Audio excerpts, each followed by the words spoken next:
روحانی doctor official channel کے معزز سامعین و ناظرین، السلام علیکم ورحمۃ اللہ وبرکاتہ۔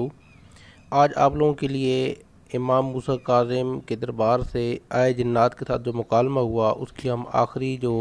قسط ہے وہ آپ لوگوں کے ساتھ شیئر کر رہے ہیں۔ اس سے پہلے آپ لوگوں سے گزارش ہے کہ ہمارے چینل کو سبسکرائب کریں، شیئر کریں اور بیل کے آئیکن کو پریس کر کے آل نوٹیفیکیشن پہ پریس کر دیں۔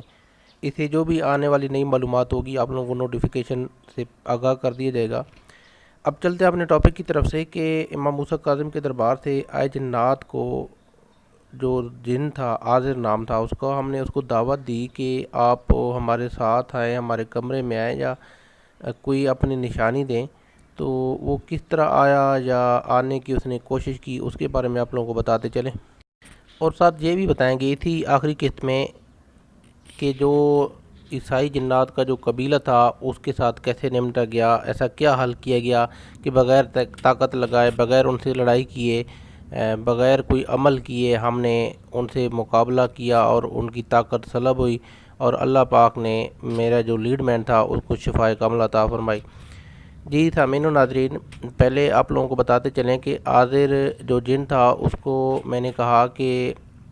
آپ میرے کمرے میں آیا کریں تاکہ ہمیں پتہ چلے کہ آپ واقعی میرے دوست ہیں اور میرے پاس آئیں۔ تو اس نے مجھے ٹائم دیا تھا کچھ جمعرات کا کہ آپ جمعرات والے دن جب جائیں گے، پڑھائی جب کرتے ہیں تو اپنے سامنے ایک گلاس پانی کا رکھ لیجیے گا۔ اس پانی سے آپ کو اندازہ ہو جائے گا موجودگی کا، وہ اس کی تھرتھراہٹ سے، اس کی حرکت سے یا آس پاس آپ کو کچھ نہ کچھ فیل ہوگا۔ اور دوسرا یہ کہ خوشبو وغیرہ آئے گی۔ تو اسی کے دیے ہوئے ٹائم کے مطابق میں اس کا انتظار کیا، لیکن کوئی ہمیں نشانی نہ ملی۔ پھر یہ ہوا کہ 2-3 دن گزرے، اس کے بعد جب دوبارہ اس کی حاضری کروائی گئی تو اس نے کہا کہ میں آنے کی کوشش کر رہا تھا، لیکن مسئلہ یہ تھا کہ آپ کے جگہ پہ وہاں پہ کوئی ایسی چیز موجود ہے، ایسی گندگی موجود ہے جو مجھے تکلیف دیتی ہے، کیونکہ ہم مسلمان ہیں، ہم پاکی میں رہتے ہیں۔ تو مجھے بڑا شاک ہوا، میں نے کہا کہ یہ ایسی کون سی ناپاکی ہے، میں خود 5 وقت کا نمازی ہوں، وظائف پڑھتے ہیں اور پاکی کا خیال رکھتے ہیں، تو یہ کیسے ہو سکتا ہے؟ بہرحال ہم نے اپنی طرف سے پورے کمرے کو صاف کیا ہر طرح سے۔ میرے جو ساتھ روم میٹ تھا اس کو بھی میں نے بتایا کہ بھائی اگر آپ کے ساتھ کوئی معاملہ ہے تو وہ نماز میں تھوڑی سی کوتاہی کرتا تھا، مجھے پہلے اس پہ شک تھا کہ شاید اس کی وجہ سے مسئلہ ہو، لیکن الحمدللہ پھر اس نے نماز شروع کر دی۔ لیکن پھر بھی ایک نشانی پھر ہمیں یہ ملی کہ جب ہم کمرے میں داخل ہوتے تھے، لاک کر کے جاتے تھے ہم، جب ڈیوٹی پہ جاتے تھے، جب واپس آتے تھے تو جو میرا روم میٹ تھا وہ یقیناً میری ویڈیو سن بھی رہا ہوگا، اور شاید وہ کمنٹ بھی کرے اس ویڈیو کے نیچے۔ تو وہ کہتا تھا کہ جو ایک کھڑکی ہوتی تھی نا وہ بند کر کے جاتا تھا، اور وہ ڈیلی کھلی ہوتی تھی، حالانکہ کوئی وہ کھڑکی کھول نہیں سکتا تھا جب تک کوئی بندہ دروازے کے اندر کمرے کے اندر نہ جا سکے۔ تو پھر یہ ہوا کہ 2-3 دن بعد ہم نے اس کو بڑا انتظار کیا، لیکن پھر جب اس کی دوبارہ حاضری کروائی تو اس سے پوچھا کہ بھائی ہمارے کمرے میں کوئی مسئلہ ہے، ایسی کون سی ناپاکی ہے یا گندگی ہے جس کی وجہ سے آپ داخل نہیں ہو سکتے؟ تو اس نے کہا نہیں، آپ کے کمرے میں نہیں ہے، ہمارا اصل میں کمپنی کے روم ہوتے ہیں، ریڈی میڈ بنے ہوتے ہیں۔ تو اس میں یہ ہوتا ہے کہ 4 روم تھے، سینٹر میں واش روم تھا اور اس کے سامنے مین گیٹ تھا، اور ساتھ ہی ایک ٹی وی لانچ تھا جہاں پہ بندے آرام سے بیٹھتے تھے اور وہ ٹی وی وغیرہ دیکھتے تھے یا کوئی فون پہ بات کرنا ہوتا تھا روم سے باہر آ کے۔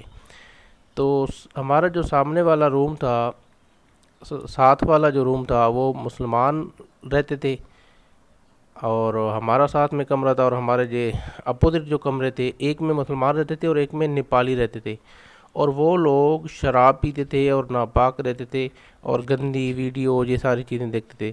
تو عازر نے مجھے بتایا کہ طاہر بھائی آپ کے روم میں کوئی ایسی چیز نہیں ہے جس کی وجہ سے مسئلہ ہو، اصل میں مسئلہ یہ ہے کہ وہ جو نیپالی رہتے ہیں وہ شراب پیتے ہیں، ناپاک ہوتے ہیں، گندی گندی باتیں کرتے ہیں، گندی فحش ویڈیو دیکھتے ہیں، تو اگر میں اپنی پوری طاقت کے ذریعے آؤں تو ان کو مرگی کا دورہ پڑ جائے گا اور پھر وہ کبھی ٹھیک نہیں ہوں گے۔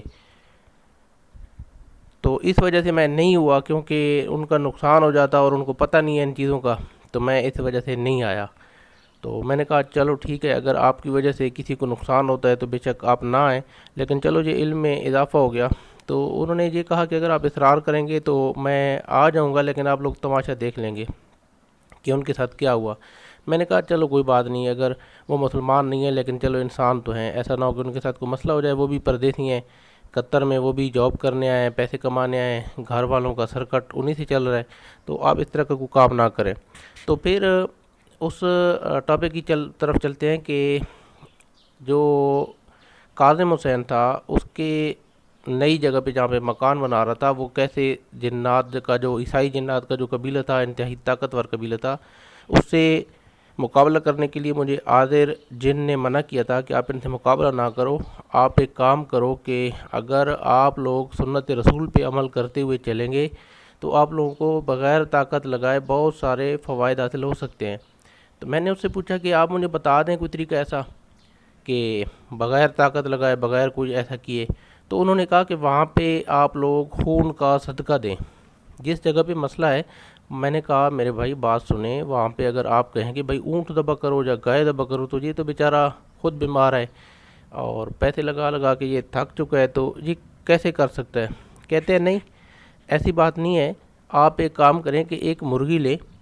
وہاں پہ جہاں پہ جنات ہیں، جہاں پہ یہ جگہ بنا رہے ہیں اور جیسے ہی مکان کھڑے کرنے کی کوشش کرتے ہیں وہاں پہ لڑائی جھگڑا فساد شروع ہو جاتا ہے،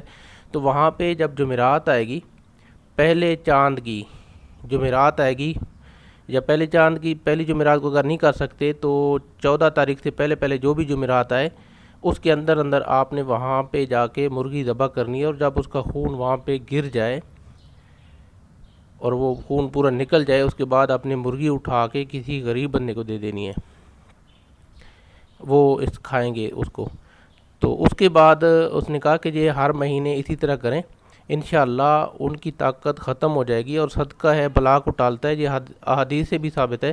کہ صدقہ مصیبت اور بلاؤں کو ٹالتا ہے، اس میں کوئی شک نہیں ہے۔ تو میں نے اس سے یہ عمل کروایا اور الحمدللہ اس کے بعد اس کا جو معاملات تھے بہت بہتر ہو گئے، مجھے بڑی خوشی ہوئی۔ تو وہ کہتے ہیں کہ اگر آپ لوگ سنت رسول پہ چلیں، قرآن پہ عمل کریں، تو آپ لوگوں کو کسی قسم کی کوئی خطرہ نہیں ہے، اور جتنے بھی مسائل ہیں انسانوں کے اپنے پیدا کیا کردہ ہیں کہ ان کو اپنے کوئی نہ کوئی رشتہ دار دعوت دیتا ہے، جنات کو، خبیثوں کو، کالے جادو کے ذریعے گھروں میں داخل کرتے ہیں، یا گھر کے اپنے اندر کوئی بندہ ایسا ہوتا ہے جو جادو وغیرہ کرواتا ہے۔ تو اس وجہ سے جب جادو مسلط ہو، جب شر گھر میں داخل ہو جائے تو بندے مسائل کا شکار ہو جاتے ہیں، وہاں پہ بلا وجہ جھگڑے، لڑائیاں، فساد، بے برکتی، نماز میں دل نہیں لگے گا، عجیب سی بے چینی، اور